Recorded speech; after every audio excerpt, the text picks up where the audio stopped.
You know, that feeling when you walk into a room and realize everyone has already left? Not in a hurry, just gone. Like the party ended and nobody told you. That quiet, that specific silence where machines used to hum, it became the sound of the 21st century. Factories went still. Offices emptied. Not because anything broke, because everything worked too well. In 2084, a woman named Connie Alvarez walked onto a factory floor that hadn't produced anything in 40 years. She wasn't there for the machines, she was there for the bees. See, Connie had converted this old automotive plant into the largest urban apiary in the Great Lakes Commons. 1,200 hives, 60 million bees, 0 employees, because in her world, nobody has employees anymore. Here's what changed. 3 engines, artificial intelligence, robotics, and clean fusion energy made human labor mostly unnecessary. When producing things costs almost nothing, charging for the basics became as absurd as charging for GPS. So they stopped. Housing, food, healthcare, energy, education, all guaranteed, like tap water. Always on, no bill, no means test. Connie finished her civic service at 24. A few years learning how civilization's infrastructure actually works, serving as a human check on the algorithms that run it. After that, she was technically retired. Everything she needed to live well was handled. She could have done nothing for the rest of her life. The system wouldn't blink. But here's the thing about Connie. She'd spent 6 years after service trying to figure out what she actually wanted. She'd been a combat engineer in the Civic Corps, defusing old ordnance, rebuilding flood barriers. Her hands knew demolition. They didn't know what to do with peace.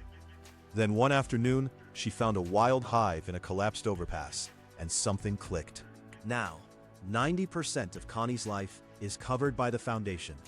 That's the baseline. Comfortable, secure, free. But the other 10%? That's what she chose. The ascent, where you push yourself because you want to, not because you have to.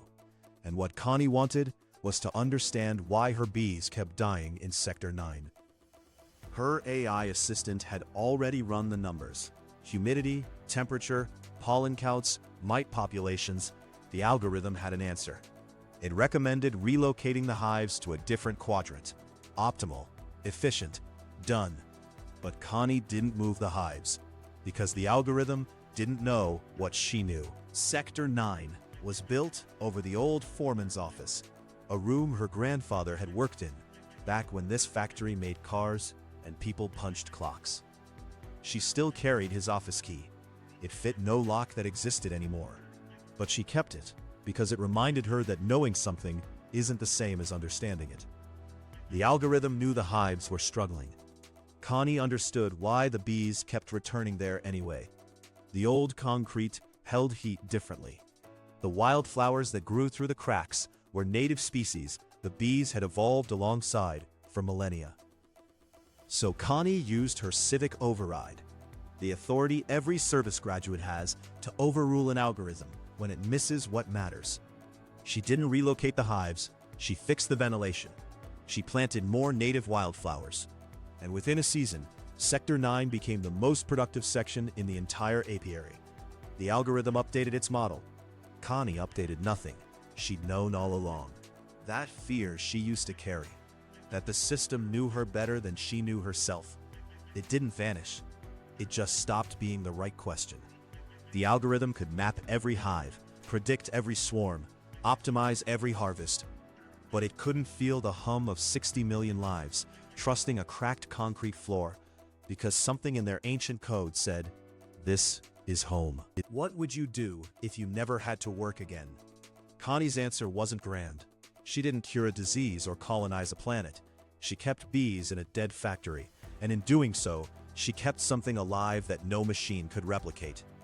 The choice to stay, the stubbornness to listen, the human insistence that some things matter even when the math says they shouldn't.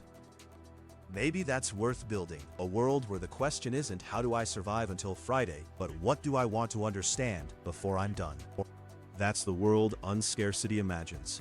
If Connie's world sounds impossible, the math says otherwise. The AI at Unscarcity.ai has read the whole book. Ask it anything, or start with the research. It goes 112 articles deep.